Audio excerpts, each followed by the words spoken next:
नमस्कार दोस्तों, जय जोहार। मैं कौशल तिवारी और बिहनिया संध्या में आपका स्वागत है।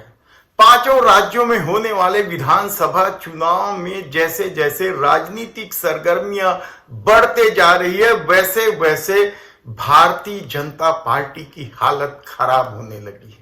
लगातार पिछड़ रही भारतीय जनता पार्टी को लेकर भले ही पार्टी के हाईकमान चिंतित हो, लेकिन स्थानीय स्तर पर छत्रपों के साथ जिस तरीके से हाईकमान ने व्यवहार किया है, कार्यकर्ताओं की मंशा के विपरीत जाकर अपने क्रियाकलापों को अंजाम तक पहुंचाया है, उससे पार्टी के भीतर में असंतोष जबरदस्त फैला है। राजस्थान की बात कर लें, मध्य प्रदेश की बात कर लें, चाहे छत्तीसगढ़ की बात कर लें, तेलंगाना में तो भारतीय जनता पार्टी बुरी तरीके से पिछड़ रही है, तो क्या छत्तीसगढ़ में भी बुरी तरीके से पिछड़ रही है? लेकिन बांगड़ बिल्लों को यह सब समझ में नहीं आ रहा है। उन्हें तो लगता है कि देश के प्रधानमंत्री की दुनिया में डंका बज रही है, लेकिन हकीकत क्या है?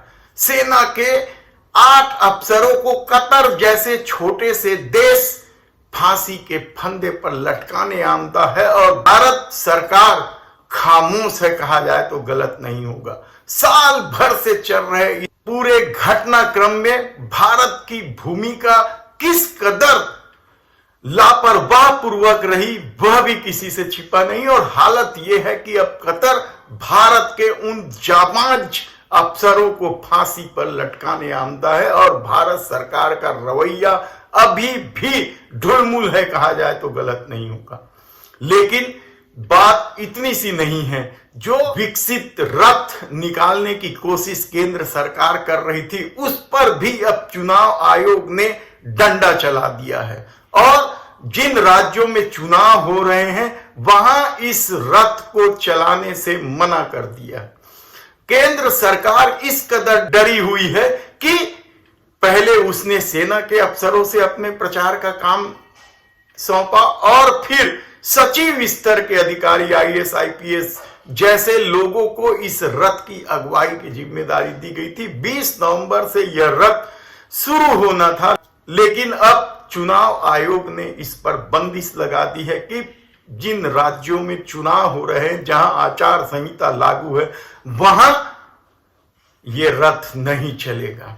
सोचिए कि किस कदर हिडनबर्ग की रिपोर्ट आने के बाद या भारत जोड़ो यात्रा चालू होने के बाद देश के प्रधानमंत्री नरेंद्र मोदी की छवि बिगड़ गई है। यहां तक कि आरएसएस ने भी अपने मुखपत्र पर इसका जिक्र कर दिया है, लेकिन गुजरात लॉबी इस बात को मानने को तैयार नहीं है, और पांचों राज्यों में देश के प्रधानमंत्री नरेंद्र मोदी के चेहरे के भरोसे ही चुनाव लड़ा जा रहा है। स्थानीय छत्रपों की भरपूर उपेक्षा की गई है, जिसकी वजह से भी पार्टी की स्थिति खराब होते जा रही है।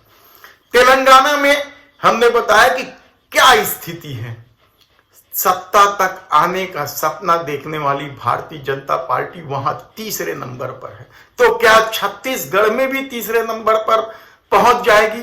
यह सवाल हम इसलिए उठा रहे हैं क्योंकि अचानक 2 दिन या 1 हफ्ते के भीतर जोगी कांग्रेस ने अपना जो रूप दिखाना शुरू किया है, उससे कांग्रेस की तो नींद उड़ी ही है, भारतीय जनता पार्टी भी सकते में आ गई है।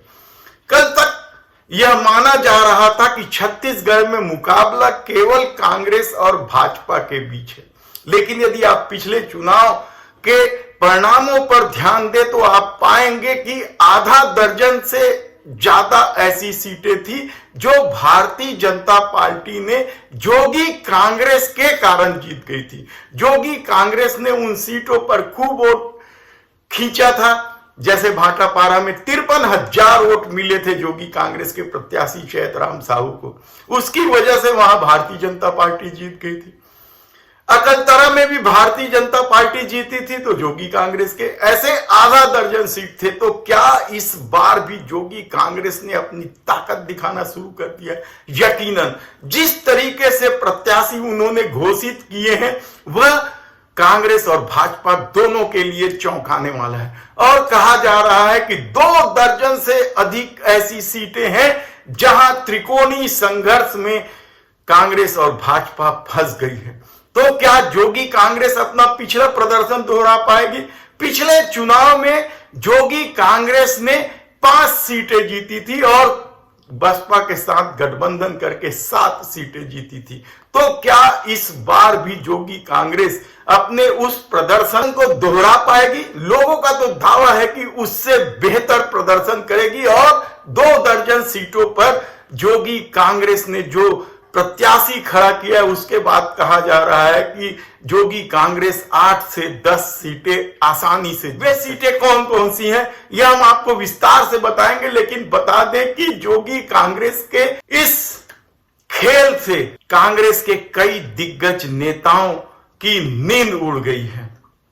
कोटा से जोगी कांग्रेस की जीत की उम्मीद की जा रही, तो अकलतरा से ऋचा जोगी चुनाव लड़ रही है और उनके भी जीत की उम्मीद की जा रही है। नेहा भारद्वाज बड़ा नाम है, कहा जा रहा है 100% जीतेंगी।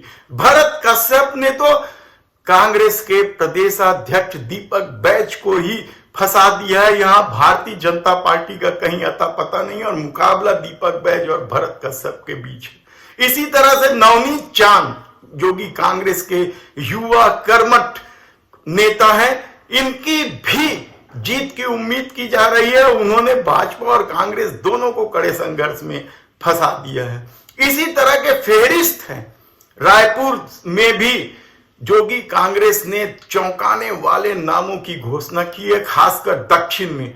दक्षिण विधानसभा सीट आज तक कांग्रेस नहीं जीत पाई और यहां से बृजमोहन अग्रवाल दमदार नेता माने जाते हैं, लगातार चुनाव जीत रहे हैं। लेकिन इस बार जोगी कांग्रेस ने यहां से प्रदीप साहू अपने युवा चेहरे को मौका दिया और कहा जा रहा है कि साहू समाज पर उनकी जबरदस्त पकड़ है और जब साहू वोट भाजपा के माने जाते हैं, ऐसी परिस्थिति में दक्षिण का मुकाबला रोचक होता चला जा रहा है। और यहां से कांग्रेस ने महंत राम सुंदर दास को मैदान पर उतारा है।